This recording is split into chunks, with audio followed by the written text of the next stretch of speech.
Ya, bismillah. Assalamualaikum warahmatullahi wabarakatuh. Alhamdulillah, hamdan katsiran thayyiban mubarakan fih kama yuhibbu rabbuna wa yarda. Asyhadu an la ilaha illallah wahdahu la syarika lah wa asyhadu anna Muhammadan abduhu wa rasuluh. Allahumma shalli ala Muhammad wa ala ali Muhammad. Alhamdulillahilladzi bi ni'matihi tatimmus shalihat. Kita bersyukur kepada Allah Subhanahu wa taala. Kita masih bisa bertemu kembali di malam hari ini. Insyaallah kita melanjutkan kajian kita dari kitab Fikih Muyassar. Terakhir yang lalu kita lihat dari tafsir salat ya, sedikit saja. Sekarang kita balik lagi ke di kitab Fikih Muyassarnya. Silakan dibuka. Terakhir di pembahasan tentang salat. Sekarang masuk di bab yang baru, yaitu al-babul khamis fi salati tatawwu, yaitu berkaitan dengan salat sunnah ya. Salat sunnah. Insyaallah berarti ini pertemuan terakhir ya sebelum Ramadan ya. Benar kan ya? Karena kan Ramadan itu 10-11 lah ya, kalau tidak salah ya. Jadi mestinya bulan depan nanti diatur lagi aja ya, kan tarawih ya. Jadi ini terakhir sebelum masuk bulan Ramadan, karena sekarang sudah 8 Sya'ban. Ya baik. Bab yang kelima yaitu fi salati tatawwu. Kata beliau atau kata penulis ya, para penulis, wa fihi masail. Ini ada beberapa permasalahan atau bab. Wal muradu bit tatawwu kullu ta'atin laysat biwajibah. Yaitu maksudnya tatawwu itu adalah yang bukan wajib. Berarti nanti ini berkaitan dengan salat-salat sunnah. Jadi salat yang wajib itu hanya yang 5 waktu. Al-mas'alatul ula, permasalahan yang pertama atau pembahasan yang pertama, fadluha wal hikmatu min masyru'iyatiha. Jadi nanti kita akan bahas tentang keutamaan, kemudian hikmah dari kenapa disyariatkan salat tatawwu atau salat sunnah.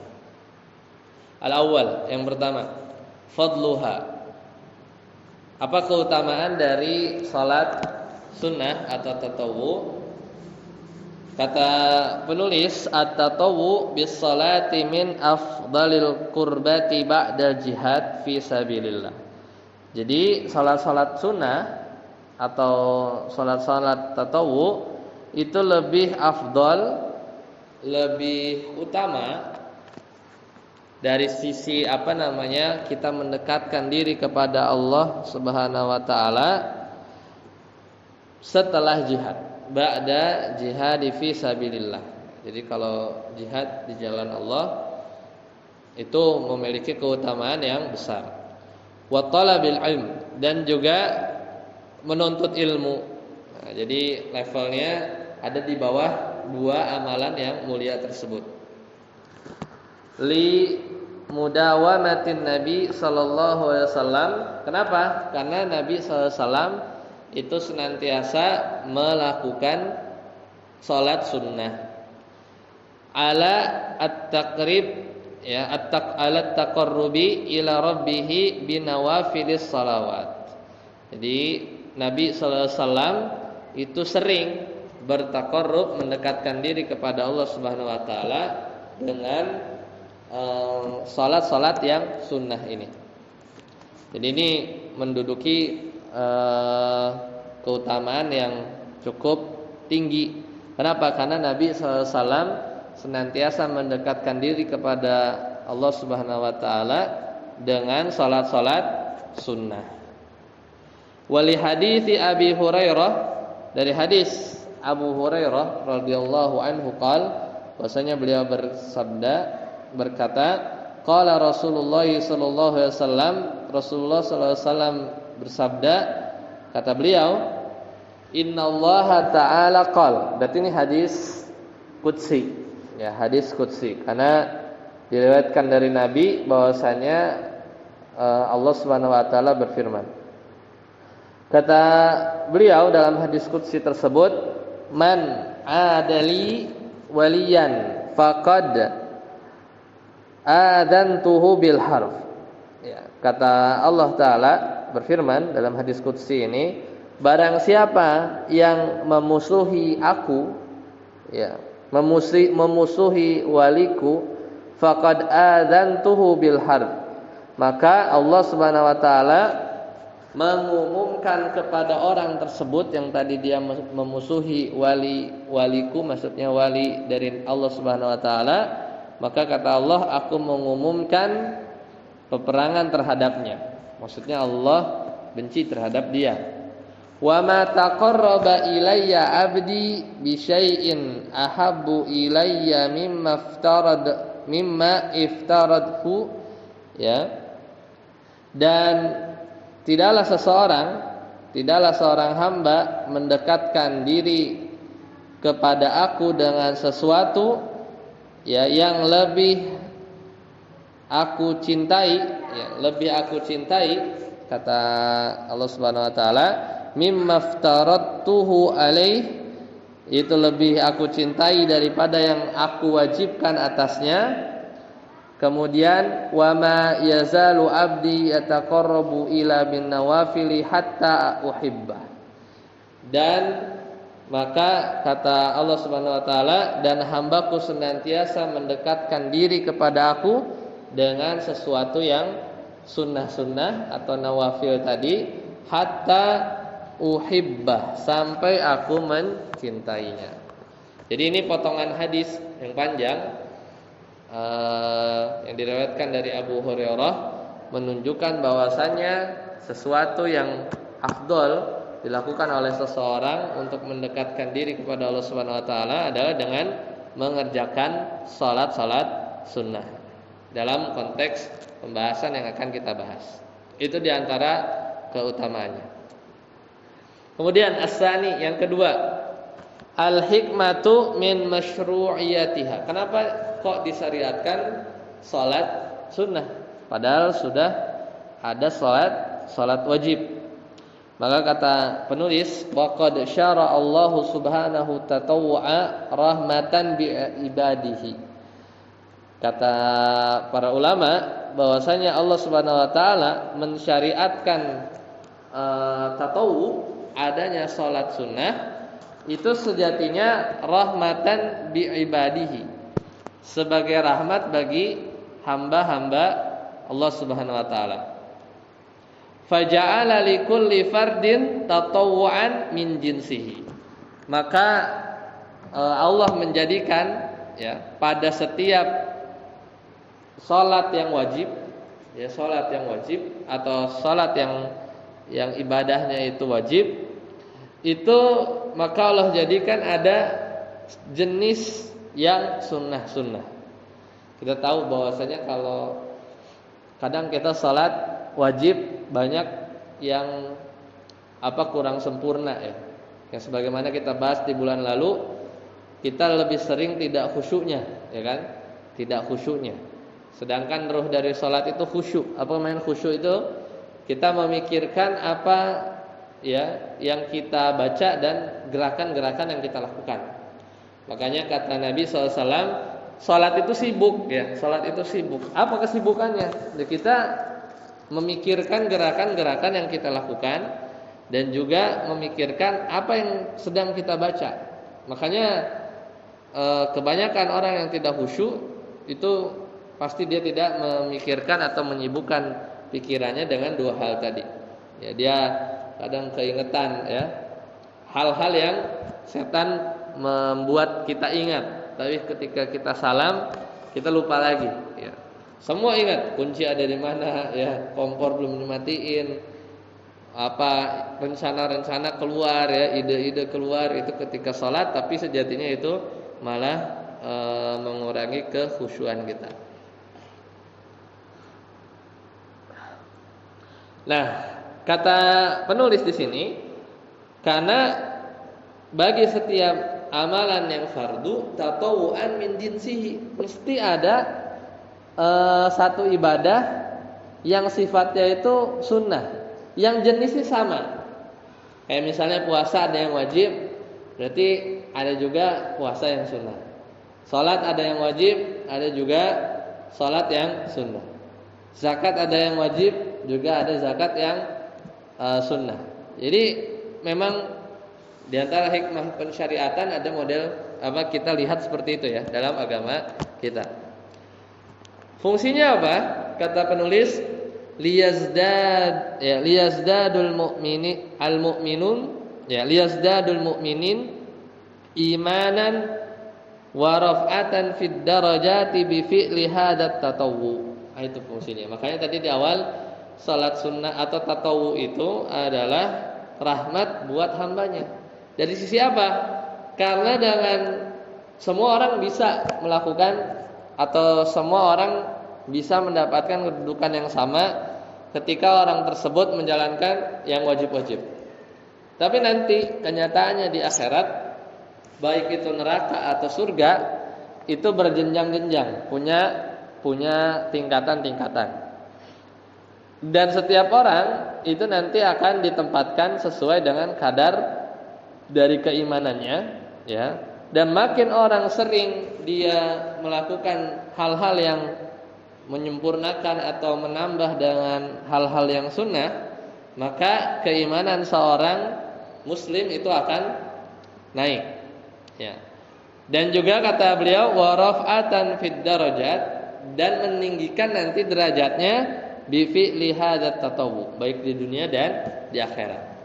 Nah, ini kan kalau ditinggikan derajat, ditambah keimanan dengan seseorang melakukan amalan-amalan tatawwu, ya, amalan-amalan sunnah, maka ini sejatinya adalah rahmat buat kita. Coba kalau misalnya di agama kita nggak ada salat nawafil atau tatawwu, ini nggak ada, kita gimana cara nambah pahalanya lagi, ya? Gimana kita cara nambah meningkatkan keimanan dan derajat kita atau derajat seseorang di akhirat kelak dari sisi kebaikan. Makanya ini adalah rahmat dari Allah Subhanahu wa taala. Itu satu. Kemudian yang kedua, walitak malul faraid, dan juga dia menyempurnakan yang fardu-fardu. Jadi kadang tadi ya, beberapa amalan-amalan fardu kita banyak kurangnya, maka disempurnakan, ya. Walituk milul faraid, ya. Jadi amalan-amalan faraid kita yang wajib-wajib itu disempurnakan. Nah, itu yang kedua. Kemudian yang ketiga, wa tajbaru yaumal qiyamati bihadzat tatawwu, dan juga adalah nanti, ya, di hari kiamat maka akan ditambal, ya, amalan-amalan yang kurang-kurang dengan amalan tatawwu ini. Fa innal faraidha tariha an-naqs, ya, karena amalan-amalan fardu kita, ya, tidak lepas dari kekurangan. Pasti nggak ada yang sempurna 100%, ya, kecuali Nabi SAW dalam menjalankan yang fardu-fardu. Seberapa percaya diri kita bahwa amalan fardu kita itu sempurna, ya, makanya kita, ya, jangan malas, ya. Bahkan untuk sholat sunnah itu kalau boleh, ya, boleh tidak berdiri untuk sholat. Namun pahalanya tentunya setengah, ya. Kalau saking beratnya, ya, makanya diperbolehkan. Karena buat sholat sunnah berdiri itu bukan dari rukun, ya, dari rukun sebagaimana kita bahas. Ya, tapi ya kalau masih kuat tentunya kita normal, ya, kita sholat sunnah, ya, dengan yang terbaik. Kemudian kama fi hadis Abi Hurairah, ini sebagaimana hadis dari Abu Hurairah radhiyallahu anhu, anan Nabi sallallahu alaihi wasallam qaal, bahwasanya Nabi SAW bersabda, inna awwala ma yuhasabu bihil abdul muslimu yaumal qiyamati shalah. Jadi amalan yang pertama dihisab dari seorang hamba yang Islam pada hari kiamat adalah salat. Jadi di paling pertama dihisab adalah salat. Ya, fa in atammaha, kalau dia sudah menyempurnakannya, bisa jadi ini ya di antara orang-orang soleh ya, atau sebagian dari kita misalnya sudah sempurna, maka aman ya, maka ditulislah sempurna sama Allah Subhanahu wa taala. Kalau sempurna. Wa illa, tapi kalau enggak, kila, maka dikatakan kepada dia nanti di akhirat, unzuru halahu min tatawu'in, gitu ya. Lihatlah apakah dia punya pahala dari sisi salat-salat sunnah atau tatawu'nya. Ya kan, kalau enggak ada repot. Fa in kana lahu tatawu'an atau fa in kana lahu tatawu'un akmaltul fariidah. Kalau dia punya, ya, kalau dia punya amalan-amalan sunnah, kalau dia punya, maka aku sempurnakan ya salat-salat fardunya. Min tatawu'iha, dari sisi salat-salat tatawu'nya tadi. Tsumma yaf'alu bisairil a'malil mafruḍah mithlu dzalik. Udah beres nih salat, wah kurang sempurna, maka tatawunya dicari. Kalau ada, maka disempurnakanlah amalan fardunya dengan amalan tatawunya. Dan demikian juga amalan-amalan mafruḍah yang wajib yang lain, mithlu dzalik. Kayak begitu juga puasa misalnya. Puasa kan ntar lagi. Kalau nanti mungkin banyak gak sempurnanya ketika puasa, marah-marah atau berkata yang kurang baik ya, tidak sabar ya, terutama marah-marah ya, karena ada hadis khusus ya yang akan menghilangkan pahala Ramadan kita. Itu ditanya sama dengan pertanyaan unzuru halahu min tatawu'in, ada enggak dari amalan-amalan tatawu yang lain, biasa puasa sunnahnya berarti kan Senin Kamis dan yang seterusnya. Ya, kalau ada, maka nanti disempurnakan amalan yang fardu tersebut dengan amalan dari sisi yang sunnah tadi.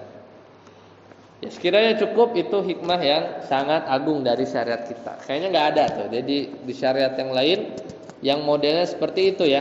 Benar-benar Allah pengen bahwasanya bagi umatnya itu mendapat rahmat ya dengan diberikan atau dibukakan pintu-pintu amalan-amalan sunnah yang lain selain yang diwajibkan. Karena pada dasarnya mungkin kita tidak bisa sempurna dalam menjalankan ibadah-ibadah yang wajib. Selesai al-mas'alatul awwal. Nah, sekarang ke yang kedua. Al-mas'alatus tsaniyah, itu yang kedua. Fi aqsamiha. Jadi apa saja jenis-jenis dari salat sunnah yang kita akan bahas. Kata penulis, salatut tatawwu'i ala nau'ain. Salat sunnah itu ada dua jenis. Jenis yang pertama, an-nau'ul awwal, salawatu ya muqatatun bi awqatin muayyanatin. Yaitu salat-salat yang dia itu terikat, salat sunnah maksudnya, salat-salat sunnah yang dia itu terikat dengan waktu-waktu tertentu. Jadi nggak sembarangan ya kalau salat qobliyah ya berarti sebelum gitu ya. Meskipun nanti kadang ada pengecualiannya. Ya. Tapi ini adalah jenis pertama, yaitu adalah salat-salat yang waktunya itu muayyanah, tertentu. Nama lainnya adalah wa tusamma bin nawafilil muqayyadah. Namanya salat sunnah atau salat nawafil muqayyad. Salat sunnah muqayyad. Jadi sudah tertentu waktunya. Wa hadhihi minha ma huwa tabi'un lil faraid. Dan biasanya dia itu mengiringi salat-salat fardu. Apa saja contohnya? Kasunanir rawatib, sunnah rawatib, salat sunnah rawatib ya, dari salat 5 waktu kita. Wa minha ma laisa bitabi'in ka salatil witr. Dan juga jadi kan ini salat yang ada waktunya ya. Maka bisa dia ngiringin salat fardu kayak salat rawatib. Bisa juga dia tidak mengiringi salat fardu, semisal salat witir. Tapi namanya salat witir waktunya muqayyad, sudah tertentu juga. Ya, tapi dia nggak ngiringi salat wajib. Apalagi semisal witir, salat duha, wad duha, wal kusuf, salat gerhana. Ini contoh salat yang waktunya tertentu. Duha ya ada batas waktunya. Kusuf ya ketika ada gerhana, tapi tidak berkaitan dengan salat wajib. Itu jenis yang pertama. An-naw'us tsani, jenis yang kedua, yaitu salat yang tidak tertentu waktunya. Wa tusamma bin nawafilil mutlaqah. Ini disebut dengan salat sunnah mutlak. Ya udah salat sunnah saja. Wa naw'ul awal anwa'un muta'addidah. Jenis yang pertama yang tadi waktunya itu tertentu, ini jenisnya banyak. Ba'duha akhidun min ba'd. Dan salat sunnah yang jenis pertama ini itu bermacam-macam. Ya, bahkan dia ada yang lebih ditekankan daripada yang lain. Jadi kalau digabung atau disandingkan antara salat rawatib, salat duha, salat witir, salat kusuf, itu diantara masing-masing salat sunnah yang jenis pertama ini ada yang ditekankan sekali, ada yang biasa aja, ada yang di bawahnya dan di bawahnya. Seperti itu ya, bertingkat-tingkat. Wa akidu anwa'ihi al-kusuf. Nah, di antara yang paling muakkad, yang paling ditekankan oleh Nabi adalah al-kusuf, salat gerhana. Summal witr, kemudian salat witir. Berarti ini dia mazhab Hambali ya. Ini kitab yang kita sedang bahas ya, mazhab Hambali. Summal witr, summa salatul istisqa, kemudian salat istisqa, summa salatit tarawih ya, dan salat tarawih. Jadi bagian pertama tadi ya, kan macam-macam tuh. Sebagian yang lain itu ada yang muakkad daripada yang sebagian yang lain. Dan yang paling ditekankan menurut di kitab ini yaitu adalah salat kusuf, kemudian witir, kemudian salat istisqa dan salat tarawih. Ya. Itu bagian yang pertama. Wa amman naw'usani, adapun yang kedua tadi apa? Dari salat mutlak. Salat mutlak. Fayushra'u fil laili kulliha.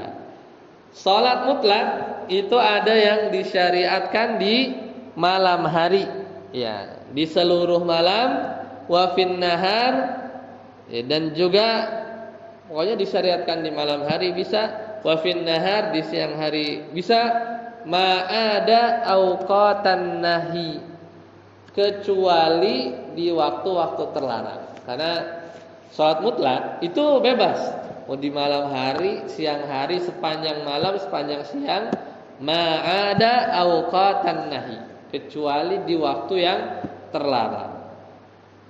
Ada ya waktu-waktu terlarang, misal ba'da salat asar ya, kemudian ba'da salat subuh ya, sampai matahari terbit dan seterusnya.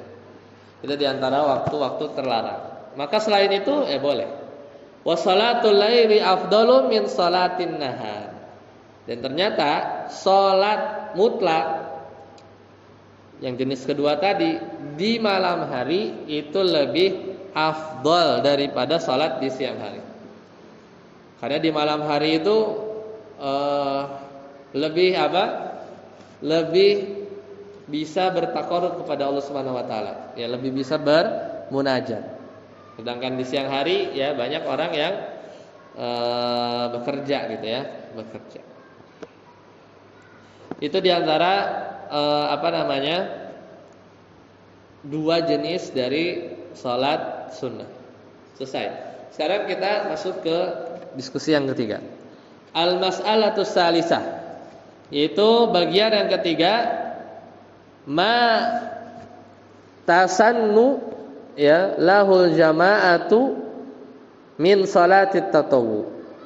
Salat sunnah yang ma tusannu ya, yang disunahkan berjamaah dari salat tatawwu. Maka ada enggak yang salat sunnah yang disunahkan juga untuk salat dengan cara berjamaah?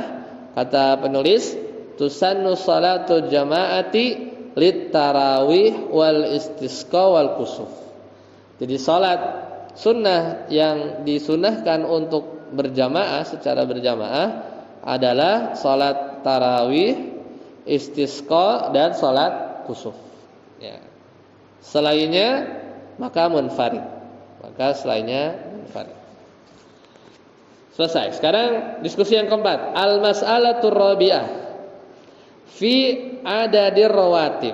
Itu berkaitan dengan jumlah salat sunnah rawatib. Salat sunnah rawatib yang mengiringi salat fardu.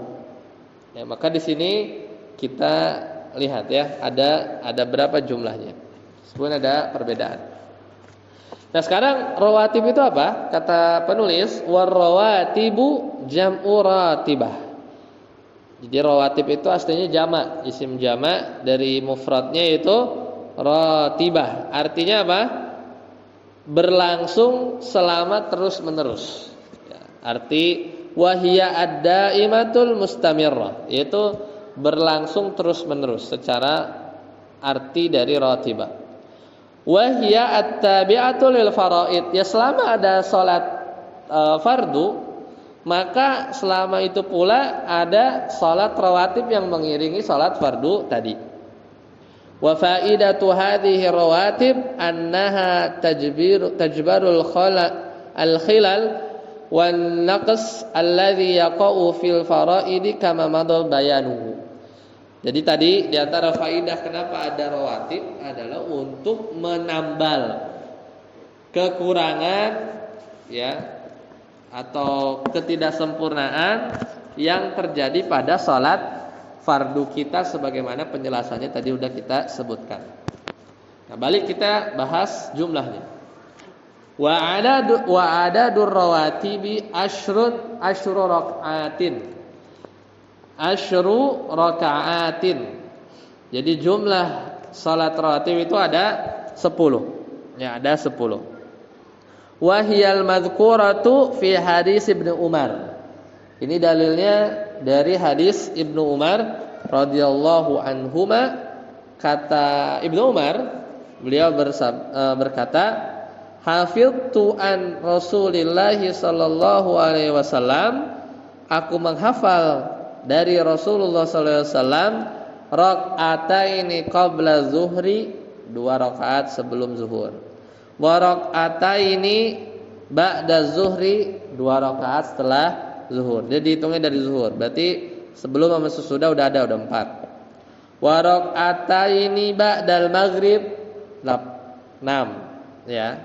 Jadi 2 sebelum zuhur, 2 setelah zuhur, 2 setelah maghrib, 6. Wa raka'ataini ba'dal isya, ba'da ya, maghrib 2, isya juga habisnya 2, berarti 8. Wa raka'ataini qoblal ghada, dan 2 rakaat sebelum ya subuh, ya sebelum subuh. Jadi totalnya 10. Jadi ba'da qabla zuhur 4. Maghrib, habis maghrib 2, habis isya 2, sebelum subuh ya, sebelum subuh itu 2. Jadi totalnya 10. Ini diriwayatkan oleh Ibnu Umar yang beliau hafal. kanat sa'atan la adkhilu 'ala nabi sallallahu alaihi wasallam fiha. Maka ini adalah waktu di mana aku tidak masuk ya menemui Nabi sallallahu alaihi wasallam. Ya, kemudian fahadatsani Hafsah, kemudian Hafsah menceritakan kepada Ibnu Umar annahu kana idza tala'al fajri wa adzana al muadzinu shalla rak'atain. Dan juga ketika fajar terbit, muadzin telah berkumandang azan, maka beliau salat 2 rakaat qadiyah, salat sebelum subuh. Itu diantara yang dihafal oleh Ibnu Umar. Nah, maka dari hadis itu wa yata'akkadu lil muslim, maka semestinya seorang muslim itu bersungguh-sungguh an yuhafidha, untuk menjaga ala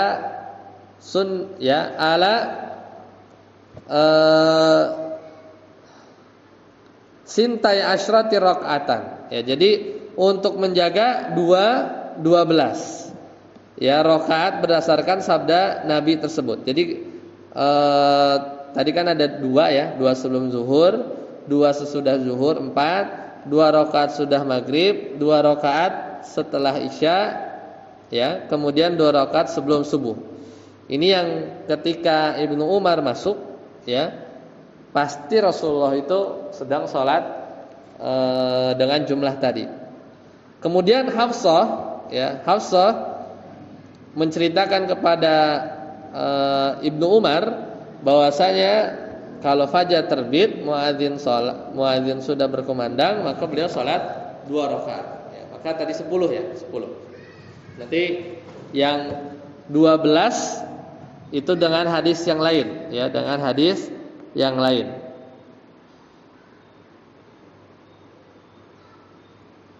Kalau 12 itu bedanya yang zuhur sebelumnya itu ada 4 rakaat. Jadi bedanya di situ.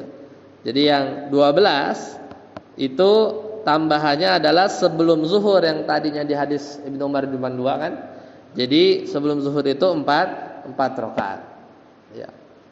Jadi totalnya adalah 12. Ya. Itu hadis diriwayatkan oleh Imam At-Tirmidzi dari Ummu Habibah, ya, dari Ummu Habibah.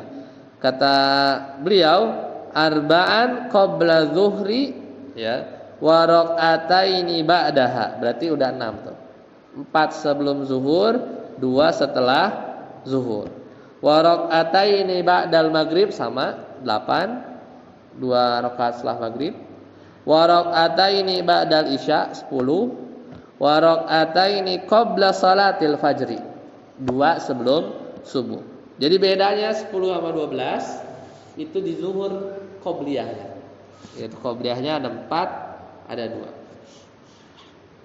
2. Itu diriwayatkan dari Imam At-Tirmidzi di dalam hadis ini hasan. Hadis ini hasan. Kemudian walamma thabata fi shahihi min hadisi Aisyah radhiyallahu anha qalat kana an-nabiy sallallahu alaihi wasallam la yada' arba'an qabla az-zuhri. Bahwasanya Nabi, kata Aisyah, Nabi tidak pernah meninggalkan 4 rakaat sebelum zuhur. Kaifiatnya gimana? 2-2. Jadi 2 salam, kemudian bangun lagi 2 salam. Di beberapa tempat itu settingan iqomahnya itu emang agak lama. Kayak di kantor tempat anak kerja itu sekitar 6 menit, 7 menit. Jadi cukup lah kalau mau qobliyah zuhur, yaitu 4. Jadi ada 12. Ya, seperti itu untuk jumlahnya. Nah, dari yang 12 ini atau yang 10 atau 12, wa akidu hadhihi rawatib, yang paling muakkadnya gitu, kalau enggak bisa 10, enggak bisa 12, 10. Kalau enggak bisa 10, yang paling ditekankannya itu adalah rakaatal fajri, 2 rakaat sebelum salat subuh. Karena ada hadis khusus, wa huma sunnatul fajril qabliyah, itu salat qabliyah subuh. Kenapa? Kata Nabi SAW, liqoulihi sallallahu alaihi wasallam, raq'atal fajri khairun minad dunya wa ma fiha. Jadi salat 2 rakaat sebelum subuh, fajar di sini subuh, itu lebih baik daripada dunia dan seisinya. Berarti pemahamannya gimana? Apalagi salat subuhnya. Ya enggak? Iyalah, mana mungkin salat subuh lebih rendah daripada salat qobliyahnya. Makanya ketika seorang punya mindset bahwa ya enggak pernah ninggalin salat subuh, atau bagi orang-orang yang malas salat subuh karena mungkin enggak ngerti keutamaannya, lihat aja salat sebelum subuhnya itu di antara yang paling ditekankan dari salat rawatib, salat sunnah rawatib. Dan keutamanya adalah tidak sama ya. Salat sebelum subuh sama dengan dunia dan seisinya enggak, tapi lebih baik daripada dunia dan seisinya. Maka bagaimana salat subuhnya? Berarti lebih besar lagi, ya, lebih besar lagi. Itu pemahaman dari hadis tersebut. Waliqauli Aisyata radhiyallahu anha an hataini raq'atain wa lam yakun yad'uhuma abadan. Ya, maka kata dalam hadis Aisyah tersebut, Nabi tidak pernah meninggalkan keduanya selama-lamanya. Itu diantara urutannya ya. Berarti 2 salat sebelum subuh, ya, itu yang paling ditekankan. Kemudian kalau bisa 10-nya kita kerjakan, berarti 2-2 semua ya, 2-2 semua. Berarti asar nggak ada. Ya, maksudnya bukan nggak ada. Ada, cuman bukan yang termasuk rawatib dalam hadis ini.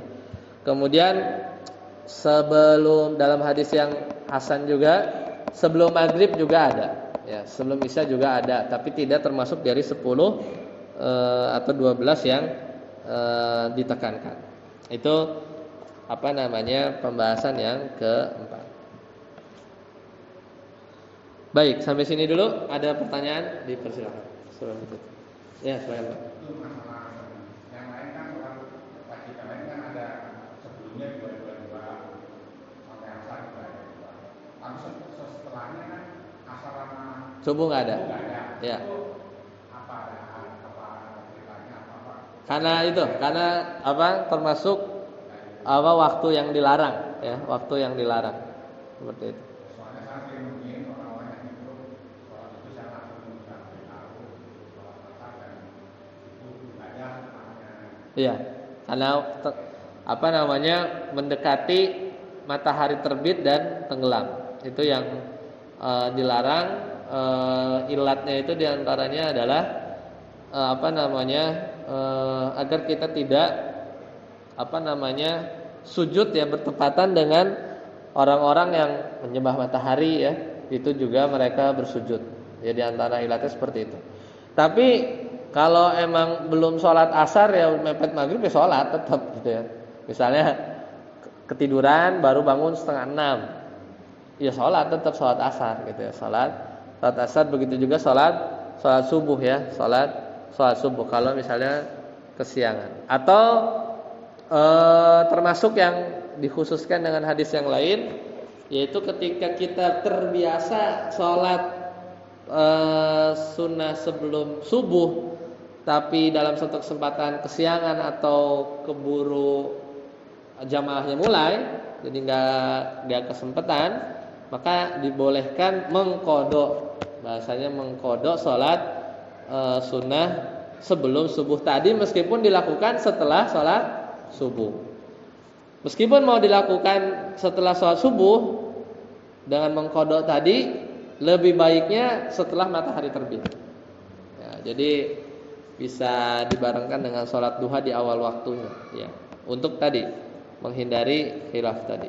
Nah, adapun sholat yang semisal punya sebab lain, bukan sholat mutlak ya, misal sholat tahiyatul masjid, ya, itu nggak masalah, ya, mau dilakukan di waktu-waktu terlarang.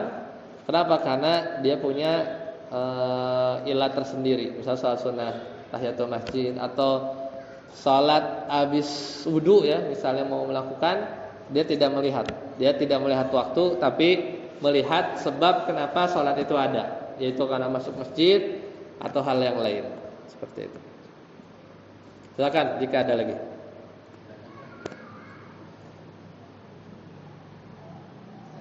Ya, silakan. Apakah bisa menggunakan sholat fardu itu pada sholat yang ketiga? Apakah dia bisa menambah? Oh, sholat wajib yang ditinggalkan. Jadi kalau terkait sholat wajib yang ditinggalkan, kalau dilihat dari ditinggalkannya karena apa? Kalau karena malas ya, karena benar-benar gak mau melakukan, ya malas. Bahkan bisa jadi bertahun-tahun gitu ya. Bisa jadi bertahun-tahun. Kalau di mazhab Syafi'i itu diganti seingatnya. Kali aja sendiri setahun, ingatnya setahun. Ya udah, 5 kali 360 hari sekian sholat. Tapi di sebagian mazhab, kalau tidak salah jumhur, tapi nanti perlu dicek lagi. Kalau memang karena tadi malas, bertobat. Ya, karena tidak ada kodo yang semisal itu. Nah, kedua, kalau misalnya ya karena lupa atau kemungkinan tadi kan malas ya. Yang kedua kalau lupa ya tetap harus, tapi kita ingat ya, misalnya karena ketiduran atau yang lain, tetap tidak bisa diganti dengan sholat sunnah rawatib atau yang tadi menambal ini, itu tetap dilakukan sholat ketika ingat ya, meskipun di luar waktunya ya. Seperti itu. Wallahu a'lam bishawab.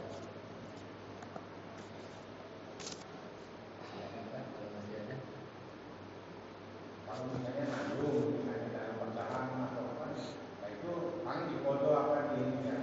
Kalau dalam perjalanan sudah keluar dari mukim ya, tempat mukim kita, itu udah berlaku qashar ya, sebagai rukhsah keringanan, dan juga bisa dijamak. Ya, bisa dijamak itu digabungkan di waktu yang lain, mau di awal atau diakhirkan. Yang dijamak berarti zuhur dengan asar pasangannya ya, kemudian maghrib dengan isya ya.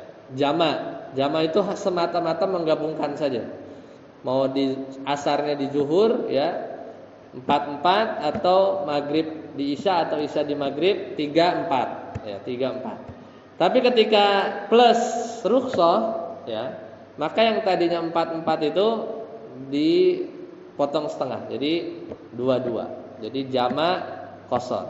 Dan qashar motong ya, diringkas, itu hanya berlaku ketika kita safar. Adapun jamak enggak mesti safar. Ya, jamak itu enggak mesti safar. Bisa jadi karena satu hal hujan deras gitu ya. Misalnya maghrib nih, udah